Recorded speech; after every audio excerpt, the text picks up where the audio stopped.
9 सांसद और 10 विधायकों वाली पार्टी ने क्या एनडीए ठुकरा दिया, या फिर ये बात अब सीधे सीधे बार्गेनिंग पर आ चुकी है?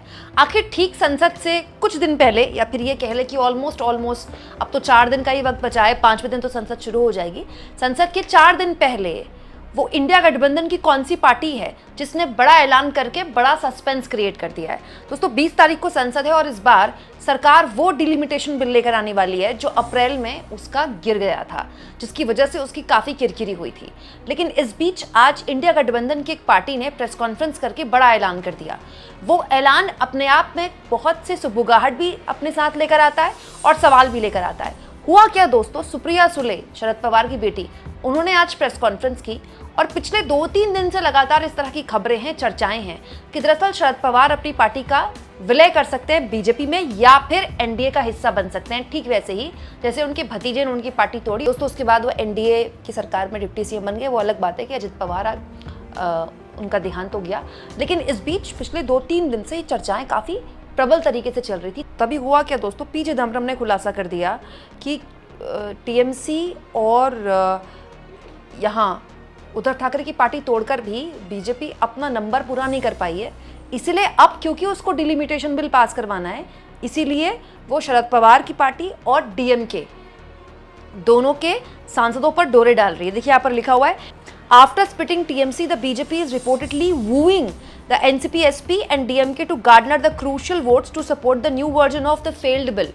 पी चिदम्बरम ने कहा है, दोस्तों मनमोहन सरकार में मंत्री रह चुके हैं, वो ये कह रहे हैं कि पिछली बार तो गिर गया बिल, लेकिन अब दोबारा से उस बिल को हर हाल में पास करवाने के लिए शरद पवार और डीएमके को अपने साथ लाना चाहती है सरकार, और इसकी पूरी तरह से उनको वू कर रही है, मतलब उनको लुभा रही है। दोस्तों आगे वो ये भी लिखते हैं कि शरद पवार की पार्टी और डीएमके क्लियरली जानती थी कि जब ये बिल लाया जा रहा है किस उद्देश्य के साथ लाया जा रहा है, और इसीलिए उस वक्त पार्टी ने, दोनों ही पार्टियों ने इसका सपोर्ट नहीं किया। दोस्तों चिदम्बरम कहते हैं कि विरोध करने के बाद अब अगर दोनों पार्टियां इस बिल का समर्थन करती हैं तो it will be a betrayal of their conscious that guided them in April 2026, मतलब उनके खुद के फैसले का ये धोखा होगा, मतलब अपने आप को वो धोखा देंगे।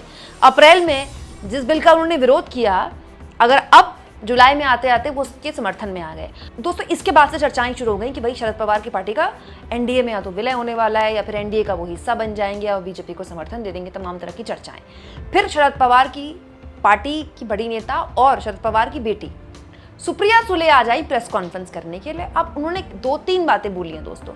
उन्होंने कहा है कि अभी तो हमारे पास बिल आया ही नहीं है, जब बिल आएगा चर्चा करेंगे, हम इंडिया गठबंधन के अपने साथियों के साथ भी चर्चा करेंगे। फर्स्ट ऑफ ऑल मैं रिपीट कर रही हूँ आपके लिए, आपकी जानकारी के लिए, एक आज के दिन डिलिमिटेशन के बारे में कोई प्रस्ताव नहीं है, तो जो प्रस्ताव है ही नहीं उसके बारे में मैं कैसे बोल पाऊंगी, क्योंकि मैं एक सशक्त लोकतंत्र की एक लोक प्रतिनिधि हूँ। सामने कुछ है ही नहीं तो उसके बारे में मैं कैसे बोलूँ? I don't know what they have in mind. तो जब तक बिल नहीं आएगा तो हम कैसे बोलेंगे? दोस्तों इसके बाद सुप्रिया सुले ने जो तमाम तरह की खबरें चल रही हैं कि एनडीए गठबंधन का वो हिस्सा बन सकती है, इंडिया गठबंधन में उनकी पार्टी तोड़ सकती है इंडिया गठबंधन, उसके बाद इस पर उन्होंने ट्वीट भी किया कि इस तरह की जो चर्चाएं चल रही हैं, जो खबरें चल रही हैं, वो बेसलेस है और हमने अब तक इंडिया गठबंधन की पार्टियों से इस बारे में बात ही नहीं की है। तो बहुत से लोग कहने लगे कि नहीं जी, शरद पवार की पार्टी नहीं टूट रही है, शरद पवार की पार्टी अभी इंडिया गठबंधन का हिस्सा है, आगे भी रहेगी। लेकिन दोस्तों इसमें 2-3 चीज़ें हैं। देखिए बार्गेनिंग दोनों तरफ से कर रहे हैं शरद पवार, मैं आपको पहले बता चुकी हूँ। कांग्रेस पार्टी से भी बातचीत उनकी चल रही है, बीजेपी से भी बातचीत उनकी चल रही है।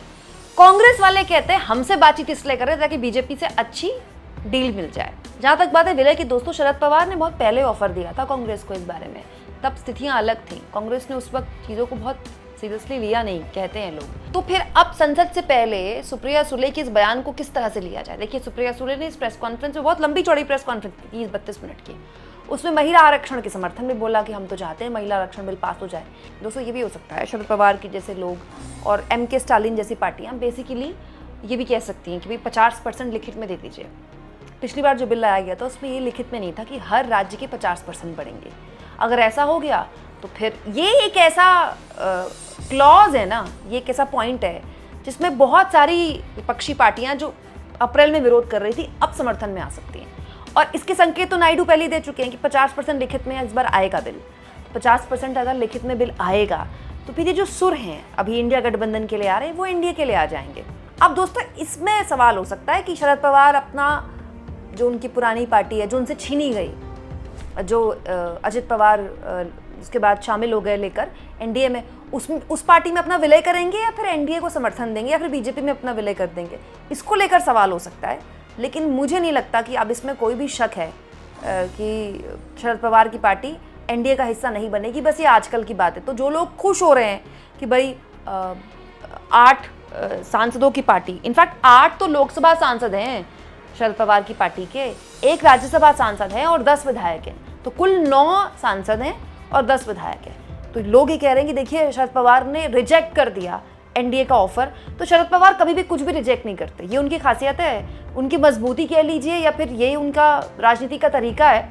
वो कभी भी किसी भी चीज़ को, मतलब वो ग्रे एरिया में रहते हैं हमेशा। तो अभी ये भी हो सकता है कि एनडीए में अभी विलय ना हो या एनडीए में अभी शामिल ना हो, कभी आगे शामिल हो जाए। अच्छा दोस्तों, ये एक और सरकार की रणनीति है। संसद के सत्र में सरकार जानती है कि वो कई मुद्दों पर, कई मोर्चों पर घिरने वाली है। सोनम वांगचुक का अनशन अलग चल रहा है, ऊपर से छात्रों का जो एक नीट पेपर लीक मामला है वो तो सरकार की सरदर्दी है ही। राम मंदिर में चढ़ावा चोरी भी बीजेपी के लिए एक बहुत बड़ा सेटबैक है। और अब वो कितना भी समाजवादी पार्टी के लिए बोल रहे हैं, लेकिन समाजवादी पार्टी के सांसद बहुत बड़ी तादाद में हैं लोकसभा में जो कि सरकार को परेशान करेंगे। तो होता क्या है, जब संसद चल रही है, ऑलरेडी पॉलिटिकल हाइप अपने चरम पर है, अगर ऐसा कुछ हो जाता है कि इंडिया गठबंधन की एक पार्टी टूट जाए और वो एनडीए का हिस्सा बन जाए, तो एक बहुत न्यूज़ के लिहाज से, हेडलाइंस में, न्यूज़ कवरेज में एक हाइप मिलती है सरकार को, एक परसेप्शन का सेंटिमेंट मिलता है। देखिए बीच संसद बीजेपी ने जो है एक पार्टी तोड़ ली, लेकिन इन सब के बीच जो चीज़ मुझे परेशान करती है बार बार जब ऐसा कुछ होता है, कौन सी पार्टी तोड़कर अपने आप को एनडीए में शामिल करवा रहा है, नहीं करवा रहा है। हमारे देश के राजनेताओं का हाल तो आप जान ही रहे हैं, इसीलिए इन पर भरोसा उठ गया देश की जनता का, कोई भी हो, चाहे सत्ता पक्ष के हो चाहे विपक्ष के हो। बट ये सेलिब्रेट कैसे किया जाता है? मतलब ये सब कुछ जो हो रहा है इसको न्यू नॉर्मल क्यों माना जाता है? इसको ऑपरेशन लोटस बोलकर बीजेपी की मतलब पीठ को थपथपाई जाती है। आखिर सरकार ऐसा क्या है डिलिमिटेशन बिल में जो इसको लेकर इतनी जल्दबाजी कर रही है? इसमें कोई दो राय नहीं कि ये बीजेपी की आंतरिक राजनीति भी है, लेकिन इतनी जल्दबाजी इतने बड़े फैसले में, इस हद तक की जल्दबाजी जो पूरी की पूरे देश की मौजूदा राजनीति ही नहीं, पूरे के पूरे मतलब देश का जो आप कह लीजिए राजनीतिक चरित्र है ना, बदल देगा वो। मतलब सब कुछ बदल जाएगा इस डिलिमिटेशन बिल के बाद।